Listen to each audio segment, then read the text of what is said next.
नमस्कार दोस्तों, कहानी अंत तक जरूर सुनना और मेरे चैनल को सब्सक्राइब करना ना भूलिएगा। और कहानी कैसी लगी ये भी कमेंट में बताना और लोगों के साथ शेयर भी जरूर करना। हाँ माँ, खाना खा लिया था ऑफिस की कैंटीन में। तुम बेकार ही इतनी चिंता करती हो मेरी। मैं अपना ख्याल रखता हूँ। एक हाथ में ऑफिस की मोटी मोटी फाइलें संभालते हुए और दूसरे हाथ में मोबाइल कान से लगाए सुमित माँ को समझाने की कोशिश में जुटा हुआ था। देख, झूठ मत बोल मुझसे। कितना दुबला हो गया है तू। तेरी फोटो दिखाती रहती है चुटकी मुझे फेसबुक पर। अरे इतना भी क्या काम होता है कि तुझे खाने पीने की भी सुध नहीं रहती। घर से दूर रहे बेटे के लिए माँ का चिंतित होना स्वाभाविक ही था। देख, मेरी बात मान, छुटकी को बुला ले अपने पास। बहन के आने से तेरे खाने पीने की सब चिंता मिट जाएगी। वैसे भी 12वीं पास कर लेगी इस साल, तो वही कैसी कॉलेज में दाखिल भी मिल जाएगा। माँ अवसत होते हुए बोली। जिस बात से सुमित को सबसे ज़्यादा पोक्त होती थी वो यही बात थी। पता नहीं माँ क्यों नहीं समझती कि छुटकी के आने से उसकी चिंताएं मिटेगी नहीं, उल्टे बहन के आने से सुमित के ऊपर जिम्मेदारी का एक और बोझ आ पड़ेगा। अभी तो वह परिवार से दूर अपने दोस्तों के साथ आज़ाद पंछी की तरह बेफिक्र जिंदगी का आनंद ले रहा था। उससे ऑफिस में ही काम करने वाले रोहन और मनीष के साथ मिलकर उसने एक फ्लैट किराए पर ले लिया था। महीने का सारा खर्च तीनों तयशुदा हिसाब से बांट लेते थे। अविवाहित लड़कों को घर गृहस्थी का कोई ज्ञान तो था नहीं। मनमौजी में दिन गुजर रहे थे। चोजी में आकर आता करते, किसी तरह की बंदिश कोई रोक टोक नहीं थी उनकी जिंदगी में। कपड़े धुले हो तो वरना यूं ही पहन लिए। हफ्ते में एक बार मन हुआ तो घर की सफाई हो जाती थी, वरना वह भी नहीं। सुमित से जब भी उसकी माँ छोटी बहन को साथ रखने की बात कहती तो घोड़े सा पृथक जाता। छुटकी रहने आएगी तो सुमित को दोस्तों से अलग कमरा लेकर रहना पड़ेगा और ऊपर से उसकी आज़ादी में खलल भी पड़ेगा। यही वजह थी कि वो कोई ना कोई बहाना बनाकर माँ की बात टाल जाता। माँ भी बहुत काम है ऑफिस में, मैं बाद में फ़ोन करता हूँ कहकर सुमित ने फ़ोन रख दिया। वो सोच रहा था कहीं माँ सचमुच छुटकी को ना भेज दे। तीन दोस्तों को यूँ तो कोई समस्या नहीं थी, लेकिन खाना पकाने के मामले में तीनों ही अनाड़ी थे। ब्रेड, अंडा और दूध पर गुजारा करने वाले। रोज रोज एक ही तरह का खाना खाकर सुमित उगता गया था। बाहर का खाना अक्सर उसका हाजमा खराब कर देता था। परिवार से दूर रहने का असर सचमुच उसकी सेहत पर पड़ा रहा था। माँ का इस तरह चिंता करना वाजिब भी था। इस समस्या का कोई स्थायी हल निकालना पड़ेगा, वो मन ही मन सोचने लगा। फिलहाल तो 4 बजे उसकी एक मीटिंग थी। खाने की चिंता से ध्यान हटा। वो एक बार फिर से फाइलों के ढेर में गुम हो गया। सुमित के अलावा रोहन और मनीष की भी यही समस्या थी। उनके घर वाले भी अपने लाडलों की सेहत की फिक्र में खुले जाते थे। शाम को थक हार कर सुमित जब घर आया तो बड़ी देर तक घंटी बजाने के बाद भी दरवाज़ा नहीं खुला। एक तो दिन भर ऑफिस में माथा चपची करने के बाद वो बुरी तरह से थक गया था। उस पर घर की चाबी ले जाना भी आज वो भूल गया था। फ्लैट की एक एक चाबी तीनों दोस्तों के पास रहती थी, जिससे किसी को भी असुविधा न हो। थकान से बुरी तरह चला सुमित ने एक बार फिर बड़ी जोर से घंटी पर हाथ मेरा। थोड़ी ही देर में इंच भर दरवाजे की आड़ से मनीष का चेहरा नजर आया। सुमित को देखकर उसने हड़बड़ा कर पूरा दरवाज़ा खोल दिया। क्यों, इतना टाइम लगता है क्या? बेरा हो गया था क्या जो घंटी सुनाई नहीं दी? अंदर घुसते ही सुमित ने उसे आड़े हाथों लिया। गले में बंधी टाई को ढीला कर सुमित बाथरूम की तरफ जा रही था कि मनीष ने उसे टोक दिया। यार अभी रुक जा कुछ देर। क्यों, क्या हुआ? सुमित ने पूछा।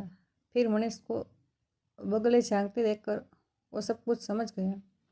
कोई है क्या वहाँ? हाँ यार, वो नेहा आई है, वो ये बाथरूम में। अरे तो ऐसा बोलना। सुमित ने फ्रिज खोलकर पानी की ठंडी बोतल निकाल ली। मनीष की प्रेमिका नेहा नौकरी करती थी और एक वुमेन हॉस्टल में रह रही थी। जब भी सुमित और रोहन घर पर नहीं होते, मनीष नेहा को मिलने के लिए बुला लेता। सुमित को इस बात से कोई एतराज़ नहीं था, मगर रोहन को यह बात पसंद नहीं आती थी। उसका मानना था कि मकान मालिक कभी भी इस बात को लेकर उन्हें घर खाली करने को कह सकता है। जब कभी नेहा को लेकर मनीष और रोहन के बीच तकरार होती, सुमित बीच बचा उससे मामला शांत करवा देता। यार बड़ी भूख लगी है, खाने को कुछ है क्या? सुमित ने कहते हुए फ्रिज में झाँका। देख लो, सुबह की ब्रेड पड़ी होगी। नेहा के जाने के बाद मनीष आराम से सोफे पर पसरा टीवी देख रहा था। सुमित को जोरों की भूख लगी थी। इस वक्त उसे माँ के हाथ का बना गर्मा गर्म खाना याद आने लगा। वो जब भी कॉलेज से भूखा प्यासा घर आता था, माँ उसकी पसंद का खाना बनाकर बड़े लाड से उसे खिलाती थी। काश माँ यहाँ होती, वो मन ही मन सोचने लगा। बहुत हुआ, अब कुछ तो सोचना ही पड़ेगा, इससे काम नहीं चलने वाला। सुमित ने कहा तो मनीष बोला, मतलब यार खाने पीने की बहुत दिक्कत हो रही है। मैंने सोच लिया कि किसी खाना बनाने वाले को रखते हैं। सुमित बोला, और उसकी पगार भी तो देनी पड़ेगी। मनीष ने कहा, हाँ तो दे देंगे ना, आखिर कमा किस लिए रहे हैं। लेकिन हमें मिलेगा कहाँ कोई खाना बनाने वाला? मनीष ने कहा, मैं पता लगाता हूँ। सुमित ने जवाब दिया। दूसरे दिन सुबह जब सुमित काम पर जाने के लिए तैयार हो रहा था, किसी ने दरवाज़ा खटखटाया। करीब 30-32 साल की मझोले कद की एक औरत दरवाजे पर खड़ी थी। सुमित के कुछ पूछने से पहले ही वो औरत बोल पड़ी, मुझे चौकीदार ने भेजा, खाना बनाने का काम करती हूँ। वो हाँ, मैंने ही चौकीदार को बोला था, अंदर आ जाइए। सुमित उसे रास्ता देते हुए बोला और कमरे में रखी कुर्सी की तरफ बैठने का इशारा किया। वो झिझकते हुए औरत अंदर आई। गेहुए रंग की गठीले बदन वाली वो औरत नजरें चारों तरफ घुमाकर उस अस्त व्यस्त कमरे का बारीकी से मुआयना करने लगी। बेतरफ पड़ी बिस्तर की चादर, कुर्सी की पीठ पर लटका गीला तौलिया, फर्श पर उल्टी सीधी पड़ी चंपलें। हमें सुबह का नाश्ता और रात का खाना चाहिए। दिन में हम लोग ऑफिस में होते हैं तो बाहर ही खा लेते हैं। सुमित ने उसका ध्यान खींचा। मनीष भी सुमित के पास आकर खड़ा हो गया। कितने लोगों का खाना बनेगा? औरत ने सुमित से पूछा। कुल मिलाकर 3 लोगों का। हमारा एक और दोस्त है, वो अभी घर पर नहीं है। औरत ने सुमित को महीने की पगार बताई और साथ ही यह भी कि वो एक पैसा भी कम नहीं लेगी। दोनों दोस्तों ने सवालिया नजरों से एक दूसरे की तरफ देखा। पगार थोड़ी ज़्यादा थी, मगर वो चारा भी क्या था, मैं मंजूर है। सुमित ने कहा, आखिरकार खाने की परेशानी तो हल हो जाएगी। ठीक है, मैं कल से आ जाऊंगी। कहते कि वो उठकर जाने लगी। आपने अपना नाम ही नहीं बताया। सुमित ने उसे पीछे से आवाज़ दी। मेरा नाम ज्योति है। उस औरत ने अपना नाम बताया और चली गई। दूसरे दिन सुबह जल्दी ही ज्योति आ गई थी। रसोई में जो कुछ भी पड़ा था उसने उससे नाश्ता तैयार कर दिया। आज कई दिनों बाद सुमित और मनीष ने गर्मा गर्म नाश्ता खाया तो उन्हें मज़ा आ गया। रोहन अभी तक सो रहा था तो उसका नाश्ता ज्योति ने ढक कर रख दिया था। भैया जी, राशन की कुछ चीज़ें लानी पड़ेगी, शाम का खाना कैसे बनेगा? रसोई में कुछ भी नहीं है, ज्योति दुपट्टे से हाथ पोंछते हुए सुमित से बोली। सुमित ने एक कागज़ पर वे सारी चीज़ें ली जो ज्योति ने बताई थी। शाम को ऑफिस से लौटता हुआ वह ले आएगा। रोहन को अब तक इस सब के बारे में कुछ भी पता नहीं था। उसे जब पता चला तो उसने अपने हिस्से के पैसे देने से साफ इनकार कर दिया। बहुत ज़्यादा पगार मांग रही है वो। इससे कम पैसों में तो हम आराम से बाहर खाना खा सकते हैं। रोहन, तुमको तो पता है कि बाहर का खाना खाने से मेरी तबीयत खराब हो जाती है। कुछ पैसे ज़्यादा देने भी पड़ रहे हैं तो क्या हुआ, सुविधा भी तो हमें ही होगी। हाँ, सुमित ठीक कह रहा है, घर के बने खाने की बात ही कुछ और है। सुबह के नाश्ते का स्वाद अभी तक मनीष की जुबान पर था, लेकिन रोहन पर इन दलीलों का कोई असर नहीं पड़ा। वो जिद पर अड़ा रहा कि वो अपने हिस्से के पैसे नहीं देगा और अपने खाने का इंतजाम वो खुद कर लेगा। ठीक है, जैसी तुम्हारी मर्जी। सुमित बोला। उसे पता था रोहन अपने मन की करता है। थोड़े ही दिनों में ज्योति ने रसोई की बागडोर संभाल ली थी। ज्योति के हाथों के बने खाने में सुमित को माँ के हाथों का स्वाद महसूस होता था। ज्योति भी उनकी पसंद नापसंद का पूरा ध्यान रखती। अपने परिवार से दूर रह रहे इन लड़कों पर उसे एक तरह से ममता हुआ थी।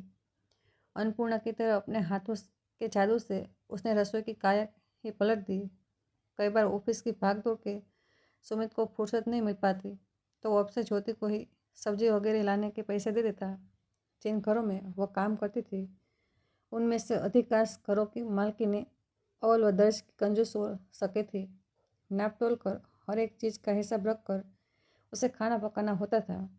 सुमित या मनीष ज्योति से कभी भी किस चीज़ का हिसाब नहीं पूछते थे। इस बात से उसके दिल में इन लड़कों के लिए एक स्नेह का भाव आ गया था। अपनी हल्की बीमारी में भी वो उनके लिए खाना पकाने चले आते। एक शाम ऑफिस से लौटते वक्त रास्ते में सुमित की बाइक खराब हो गई। किसी तरह घसीटते हुए उसने बाइक को मोटर गैराज तक पहुंचाया। क्या हुआ? फिर से खराब हो गई। गैराज में काम करने वाला नौजवान शक्ल ग्रीस से सने अपनी शर्ट से पोंछता हुआ सुमित के पास आया। यह सुरेश कहाँ है? यह तो उसके हाथ से ही ठीक होती है। सुरेश को बुलाओ।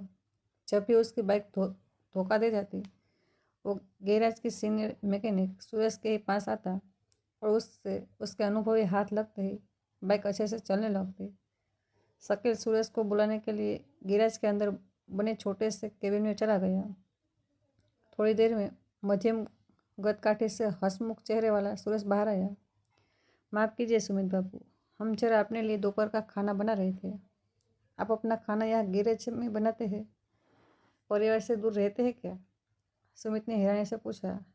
इस गैराज में सुरेश कई सालों से काम कर रहा था। अपने वर्षों के अनुभव और कुशलता से आज वो इस गैराज का सीनियर मैकेनिक था। ऐसी कोई गाड़ी नहीं थी जिसका मज उसे पता न हो, इसलिए हर ग्राहक उसे जानता था। अब क्या बताइए सुमित बाबू, 2 साल पहले घरवाले कैंसर की बीमारी से चले बसे। तब से यह गैराज ही हमारा घर है। कोई बाल बच्चा हुआ नहीं तो परिवार के नाम पर हम अकेले हैं। बस कट रही है जिंदगी किसी तरह। देखो क्या माजरा है। सुरेश, पिछली बार तुम नहीं थे तो राजू ने कुछ पार्ट्स बदल कर बाइक ठीक कर दी थी। अब तो तुम्हें अपने हाथों का कमाल दिखाना पड़ेगा। सुमित बोला। सुरेश ने दाएं पांव सब चेक किया। इंजन कार्बोरेटर सब कंगाल डाला। चाबी घुमाकर बाइक स्टार्ट की तो घर घर की आवाज़ के साथ बाइक चालू हो गई। देखो भाई, ऐसा है सुमित बाबू, अब इसको पेंच ही डालो। कई बरस चल चुके हैं, अब कितना खींचोगे? अभी कुछ पार्ट्स भी बदलने पड़ेंगे। उसमें जितना पैसा खर्च करोगे उससे तो अच्छा है नई बाइक ले लो। तुम भी कोई अच्छी सी सेकंड हैंड बाइक दिला दो। सुमित बोला। अरे यार, पुराने से अच्छा है, नई ले लो। सुरेश हंसते हुए बोला। इस पर सुमित ने कहा, बात तो तुम्हारी सही है मगर थोड़ा बजट का चक्कर है। हम सुरेश कुछ सोचने की मुद्दा में बोला। कोई बात नहीं, बजट की चिंता मत करो। मेरा चचेरा भाई एक डीलर के पास काम करता है, उसको बोलकर कुछ डिस्काउंट दिलवा सकता हूँ अगर आपको हो तो। सुमित किल गया। कब से सोच रहा था नई बाइक लेने के लिए। कुछ डिस्काउंट के साथ नई बाइक मिल जाए, इससे बढ़िया और क्या हो सकता था। उसने सुरेश का धन्यवाद किया और नई बाइक लेने का मन बना लिया। ठीक है सुरेश, मैं अगले ही महीने ले लूँगा नई बाइक। बस तुम जरा डिस्काउंट अच्छा दिलवा देना। उसकी फिक्र मत करो सुमित बाबू, निश्चित रहो। लगभग 45 साल का सुरेश नेक दिल इंसान था। सुमित ने उसे सदा हंसते मुस्कुराते ही देखा था, मगर वो अपनी ज़िंदगी में एकदम अकेला है।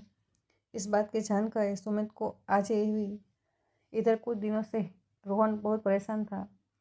ऑफिस में उसके साथ हो रहे भेदभाव ने उसकी नींद उड़ा रखी थी। रोहन ने सीनियर मैनेजर ने रोहन के पद पर अपने किसी रिश्तेदार को रख लिया था और रोहन को दूसरे काम दे दिया गया, जिसका ना तो उसे खास अनुभव था, ना ही उसका मन उस काम में लग रहा था। अपने साथ हुई इस नाइंसाफ़ी की शिकायत उसने अपने बढ़ते अधिकारियों से की, लेकिन उसकी बातों को अनसुना कर दिया गया। ऑफिस में उसकी शिकायतें सिर्फ दब कर रह गई थी। आखिरकार तंग आकर उसने वह नौकरी छोड़ दी। दूसरी नौकरी की तलाश में सुबह से निकला। रोहन देर शाम ही घर लौट पा रहा था। उसका दिन भर दफ्तरों से चक्कर लगाने में गुजर जाता, मगर नई नौकरी मिलना इतना आसान नहीं था। कई मन मुताबिक तनख्वाह नहीं मिल रही थी तो कोई काम उसकी योग्यता के मुताबिक नहीं था। जिंदगी की कड़वी हकीकत जेब में पड़ी डिग्रियों को मुँह चिढ़ा रही थी। सुमित और मुनीष ने रोहन की मदद करने के लिए अपने स्तर पर काफ़ी कोशिश की, मगर बात कहीं नहीं बन पा रही थी। एक के बाद एक इंटरव्यू देकर रोहन का सब्र जवाब देने लगा था। अपने भविष्य की चिंता में उसका शरीर सूख कर काटा हो चला था। पास में जो कुछ जमा पूंजी थी वो भी कब तक टिकती। 2 महीने से तो वो अपने हिस्से का किराया भी नहीं दे पा रहा था। सुमित और मुनीष उसकी हालत समझकर उसे कुछ कहते नहीं थे, मगर यूँ भी आखिर कब तक चलता। सुबह का भूखा प्यासा रोहन एक दिन शाम को जब घर आया तो उसका सारा बदन भूखा से तप रहा था। उसके होंठ सूख रहे थे। उसे महसूस हुआ मानो शरीर में जान ही नहीं बची। ज्योति उसे कई दिनों से इस हालत में देख रही थी। इस वक्त तो वो शाम के खाने की तैयारी में जुटी थी। रोहन सुध-बुध बुलाकर जूतों के समय ही बिस्तर पर निढाल पड़ गया। ज्योति ने पास जाकर उसका माथा छुआ। रोहन को बहुत तेज भूखा था। वो पानी लेकर आई। उसने रोहन को जरा सहारा देकर उठाया और पानी का गिलास उसके मुंह से लगाया। क्या हाल बना लिया है भैया आपने अपना। ज्योति फ्रिज में दवाइयाँ रखी है, जरा मुझे लाकर दे दो। टूटे फूटे स्वर में रोहन ने कहा। दवाई खाकर रोहन फिर से लेट गया। सुबह से पेट में कुछ गया नहीं था। उससे अब कैसी महसूस हुई। रोहन भैया पहले कुछ खा लो फिर सो जाना। हाथ में एक थाली लिए ज्योति उसके पास आई। रोहन को एक तकिए के सहारे बिठाकर ज्योति ने उसे चम्मच से खिचड़ी खिलाई, बिल्कुल माँ की तरह, जैसे अपने बच्चों को खिलाते हैं। रोहन को अपनी माँ की याद आ गई। आज कई दिनों बाद उसी प्यास से किसी ने उसे खिलाया था। दूसरे दिन जब वह सोकर उठा तो उसकी तबीयत में सुधार था। बुखार अब उतर चुका था, लेकिन कमजोरी की वजह से उसे चलने फिरने में दिक्कत हो रही थी। सुमित और मनीष ने उसे कुछ दिन आराम करने की सलाह दी। साथ ही हौसला भी बंधाया कि वो अकेला नहीं है। ज्योति उसके लिए कभी दलिया तो कभी खिचड़ी पकाती और बड़े मनोहार से उसे खिलाती। रोहन उसे अब दीदी बुलाने लगा था। दीदी, आपको देने के लिए मेरे पास पैसे नहीं है फिलहाल, मगर वादा करता हूँ नौकरी लगते ही आपका सारा पैसा चुका दूंगा। रोहन ने ज्योति से कहा। कैसी बातें कर रहे हो रोहन भैया, आप बस जल्दी से ठीक हो जाओ। मैं आपसे पैसे नहीं लूँगी, लेकिन मुझे इस तरह मुफ्त का खाने में शर्म आती है। रोहन उदास था। भैया, मेरी एक बेटी है, 10 साल की, स्कूल जाती है। मेरा सपना है कि मेरी बेटी पढ़ लिख कर कुछ बने, पर मेरे पास इतना वक्त नहीं है कि उसे घर पर पढ़ा सकूं, और उसे ट्यूशन भेजने की मेरी हैसियत नहीं है। घर का किराया, मुन्नी के स्कूल के फीस और राशन पानी के बाद बचता ही क्या है। अगर आप मेरी बेटी को ट्यूशन पढ़ा देंगे तो बड़ी मेहरबानी होगी। आपसे आपस में खाना बनाने के पैसे नहीं लूँगी, समझ लूँगी वही मेरी पगार है। बात तो ठीक थी। रोहन को भला क्या परेशानी होती। रोज शाम मुन्नी अब अपनी माँ के साथ आने लगी। रोहन उससे दिल लगा कर पढ़ा था। ज्योति कई घरों में काम करती थी। उसने अपनी जान पहचान के एक बड़े साहब को रोहन का बायोडाटा दिया। रोहन को इंटरव्यू के लिए बुलाया गया। मेहनती और योग्य तो वो था ही, इस बार समय ने भी उसका साथ दिया और उसकी नौकरी पक्की हो गई। सुमित और मनीष भी खुश थे। रोहन सबसे ज़्यादा एहसानमंद ज्योति का था, जिस निस्वार्थ भाव से ज्योति ने उसकी मदद की थी। रोहन के दिल में ज्योति का स्थान अब किसी सगी बहन से कम नहीं था। ज्योति भी रोहन की कामयाबी से खुश थी। साथ ही उसकी बेटी की पढ़ाई को लेकर चिंता भी अब बढ़ चुकी थी। घर में जिस तरह बड़ी बहन का सम्मान होता है, कुछ ऐसा ही अब ज्योति का सुमित और उसके दोस्तों के घर में था। ज्योति की मौजूदगी में ही बहुत बार नेहा मनीष से मिलने घर आती थी। शुरू शुरू में मनीष को कुछ झिझक हुई, मगर ज्योति अपने काम से मतलब रखती और दूसरे काम वाली बाइयों की तरह इन बातों का चुगली का साधन नहीं बनाती थी। मनीष और नेहा की एक दिन किसी बात पर तू में हो गई। ज्योति उस वक्त रसोई में अपना काम कर रही थी। दोनों की बातें उसे साफ साफ सुनाई दे रही थी। मनीष के व्यवहार से आहत रोती हुई नेहा वहाँ से चली गई। उसके जाने के बाद मनीष भी गुमसुम बैठ गया। ज्योति आमतौर पर ऐसे मामले में नहीं पड़ती थी। वो अपने काम से काम रखती थी, मगर नेहा और मनीष को इस तरह लड़ते देखकर उससे रहा नहीं गया। उसे मनीष से पूछा तो मनीष ने बताया कि कुछ महीनों से शादी की बात को लेकर नेहा के साथ उसकी खटपट चल रही है। लेकिन भैया, इसमें गलत क्या है। कभी ना कभी तो आप नेहा दीदी की शादी करेंगे ही ना।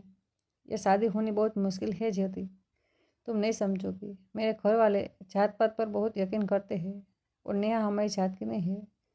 वैसे तो मुझे आपके मामले में बोलने का कोई हक नहीं है मनीष भैया, मगर एक बात कहना चाहती हूँ। मनीष ने सवाल लिए नज़रों से उसकी तरफ देखा। मेरी बात का पूरा मत मानिएगा मनीष भैया, नेहा दीदी को तो आप बहुत पहले से जानते हैं, मगर जात पात का ख्याल आपको अब आ रहा है। मैं भी एक औरत हूँ। मैं समझ सकती हूँ कि नेहा दीदी को कैसा लग रहा होगा जब आपने उन्हें शादी के लिए मना किया होगा। इतना आसान नहीं होता किसी भी लड़की के लिए इतने लंबे अरसे बाद अचानक रिश्ता तोड़ देना। ये समाज सिर्फ लड़के पर ही उंगली उठाता है। आप दोनों के रिश्ते की बात जानकर क्या भविष्य में उनकी शादी में अड़चन नहीं आएगी? क्या नेहा दीदी और आप एक दूसरे को भूल पाएंगे? जरा इन बातों को सोच कर देखिए। अब आपको जात पात का ध्यान आ रहा है, तब क्यों नहीं आया था जब नेहा दीदी के सामने प्रेम प्रस्ताव रखा? ज्योति कुछ भावुक स्वर में बोली। उस मन में थोड़ी शंका भी हुई कि कहीं मनीष उसकी बातों का बुरा ना मान जाए। आखिर वो इस घर में सिर्फ एक खाना पकाने वाली ही थी। मनीष ने ज्योति की इस नसीहत का बुरा नहीं माना। वो खुद भी नेहा को इस तरह रुलाकर अच्छा महसूस नहीं कर रहा था। एक लंबे अरसे से वो और नेहा एक दूसरे के करीब थे। दोनों ने एक दूसरे के साथ जीने मरने के वादे किए थे। कितनी ही बार दोनों ने अलग होने का फैसला किया, मगर कुछ पलों की जुदाई भी दोनों से बर्दाश्त नहीं होती थी। मनीष को ज्योति की बात में सच्चाई लगी। जात पात की बातों में आकर नेहा जैसी लड़की को खोना बहुत बड़ी बेवकूफ़ी थी, जो उसे टूट कर चाहती थी और हर हाल में उसका साथ देने को तैयार थी। अब चाहे कुछ भी हो जाए, नेहा ही मेरी जीवन संगिनी बनेगी। मनीष के शब्दों में सच्चाई की झलक थी। ज्योति मुस्कुराकर उठी। उसकी एक कोशिश से दो दिल टूटने से बच गए थे। उसी दिन नेहा से माफ़ी मांगकर मनीष ने उससे शादी का वादा किया। रही बात घर वालों की, तो उन्हें भी किसी तरह मानना होगा और वो उन्हें राजी करके रहेगा। रक्षाबंधन के ठीक एक दिन पहले सुमित के लिए उसकी छोटी बहन की राखी आई थी। रोहन और मनीष की कोई बहन नहीं थी, तो इस दिन उन दोनों की कड़ाई सुनी रह जाती थी।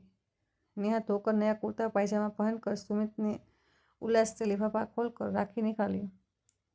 ज्योति से उसने चुटकी की भेजी राखी अपनी कलाई में बंधवा ली। एक राखी ज्योति ने भी उस अपनी ओर से बांध दी। रोहन मनीष के साथ बैठा मैच देख रहा था। हाथ में राखी के दो चमकीले धागे। ज्योति आई। भैया, मैं आप दोनों के लिए भी राखी लाई हूँ। असल में मेरा कोई सगा भाई नहीं है, तो आप तीनों को ही मैं भाई मानती हूँ। रोहन और मनीष ने भी खुशी खुशी ज्योति से राखी बंधवाई। उसी शाम तीनों दोस्तों बैठकर छुट्टी वाले दिन का आनंद ले रहे थे। यह सुमित, नेहा से शादी करके मुझे अलग फ्लैट लेना पड़ेगा। तुम लोगों के साथ बिताए यह दिन बहुत याद आएगी, मनीष ने कहा। और हम क्या यूं ही कुंवारे रहेंगे? रोहन ने उसकी पीठ पर धब से एक हाथ मारा। क्यों, है ना सुमित, तेरी और मेरी भी शादी हो जाएगी। फिर सब अपनी अपनी ज़िंदगी में मस्त हो। भविष्य के सपनों में तीनों कुछ देर के लिए खो गई, लेकिन सुमित कुछ और ही सोच रहा था। शादी की बात पर उसे ना जाने क्यों सुरेश का ख्याल आ गया। इतनी अच्छे स्वभाव वाला सुरेश अपने निजी जीवन में बिल्कुल अकेला था। यार, मैं सोच रहा हूँ कि किसी का घर बसाना अच्छा काम है। मेरी जान पहचान में एक सुरेश है, वही गिराज वाला। सुमित ने रोहन की तरफ देखा। रोहन सुरेश को जानता था। अगर कोई सिलेक्टदार महिला सुरेश की ज़िंदगी में आ जाए तो कितना अच्छा हो। सही कहा तुमने, बहुत भला है बेचारा, रोहन समर्थन में बोला। कुछ देर खामोशी छाई रही। शायद अपनेपन में तरीके से सब सोच रहे थे। एक बहुत नेक औरत है मेरी नज़र में। तभी तपाक से रोहन बोला। कौन? मनीष और सुमित ने एक साथ पूछा। हमारी ज्योति दीदी। और कौन? दोनों ने रोहन को अजीब सी नज़रों से घूरा। यार, ऐसे क्यों देख रहे हो? कुछ गलत थोड़े ही बोला है मैंने। एक चोर उचक्के को भी जिंदगी में दूसरा मौका मिल जाता है, तो फिर एक विधवा क्यों दूसरी शादी नहीं कर सकती? औरत को भी दूसरी शादी करने का उतना ही हक है जितना मर्द को। और फिर मुन्नी के बारे में सोचो। इतनी छोटी सी उम्र में पिता का साया उसके सिर से उठा गया। आखिर उसका भी तो एक पिता का प्यार मिलना चाहिए कि नहीं? बोलो, क्या कहते हो? रोहन की बात 100% सच थी। ज्योति कम उम्र में ही विधवा हो गई थी। उसे पूरा अधिकार था कि वह किसी के साथ एक नया जीवन शुरू कर सके, जो उसका और उसकी बेटी का सहारा बन सके। उसके जैसी व्यवहार कुशल और भली औरत किसी का भी घर संवार सकती थी। तीनों दोस्तों की नज़र में सुरेश के लिए ज्योति एकदम फिट थी। लेकिन ज्योति मानेगी क्या? मनीष ने शंका जाहिर की। मैं मनाऊंगा ज्योति दीदी को, सुमित बोला। उसी शाम जब ज्योति उन तीनों का खाना कर निपटी और मुन्नी भी अपनी पढ़ाई कर चुकी थी तो सुमित ने उसे रोक लिया। बोलो भैया, क्या बात करनी थी? ज्योति ने पूछा।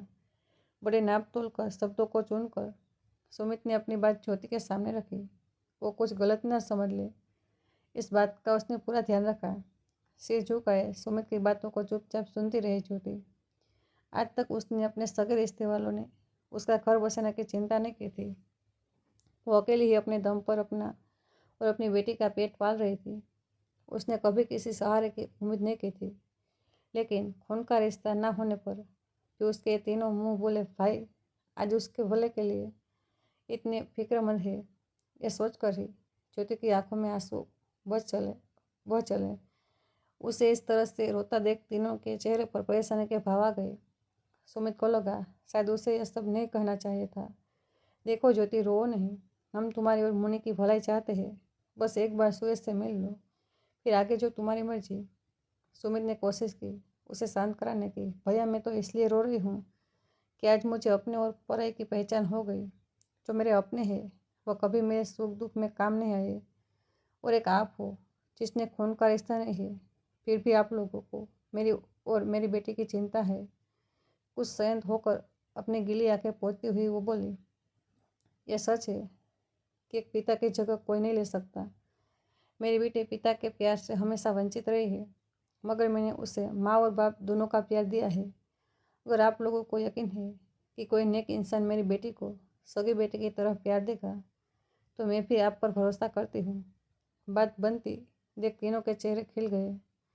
दो अधूरे लोगों को मिलाकर उनके जीवन में खुशियों की बाहर लाने से बढ़कर भला और क्या नेकी हो सकती थी। सुरेश और ज्योति की एक औपचारिक मुलाकात करवाई गई। तीनों ने पूरी तसल्ली के बाद कि ज्योति के लिए सुरेश जैसे इंसान को चुना था। सुरेश ने खुशी खुशी ज्योति और मुनि को अपना लिया। एकाकी जीवन के सुनेपन को भरने के लिए कोई तो चाहिए था। बहुत ही सादगी के साथ सुरेश और ज्योति की शादी संपन्न हुई। तीनों दोस्तों ने शादी की जिम्मेदारी अपने कंधों पर ले ली थी। प्रीति भोज पर वरवधु पक्ष के कुछ एक रिश्तेदारों को भी बुलाया गया था। सुमित ने माँ और छुटकी को भी खास इस शादी के लिए बुला रखा था। उसकी माँ गर्व का अनुभव कर रही थी। सपूत के हाथों नेक काम होते देखकर विदाई के समय ज्योति, सुमित, मनीष और रोहन के गले लगकर फुट फुट कर रोने लगी तो तीनों को महसूस हुआ जैसे उनकी सगी बहन ही विदा हो रही है। अपने आंचल में बंधे खील चावल को सिर के ऊपर से फेंक कर रस्मों पूरी करती ज्योति विदा हो गई थी। साथ में देती गई ढेरों आशीर्वाद अपने तीनों भाइयों का। ना कोई रिश्ता, ना खास जान पहचान, बस नेक नीयत और अपनापन। ज्योति को सुमित, मनीष और रोहन के साथ धीरे धीरे ऐसे भावनात्मक एहसास से जोड़ते गए जो खून के रिश्ते से भी बढ़कर था। दोस्तों, आपको यह कहानी कैसी लगी अपनी राय कमेंट बॉक्स में ज़रूर बताइए। और यह कहानी पसंद आई तो वीडियो को लाइक, चैनल को सब्सक्राइब करना ना भूलें। मिलते हैं जल्दी एक नई कहानी के साथ। तब तक के लिए धन्यवाद।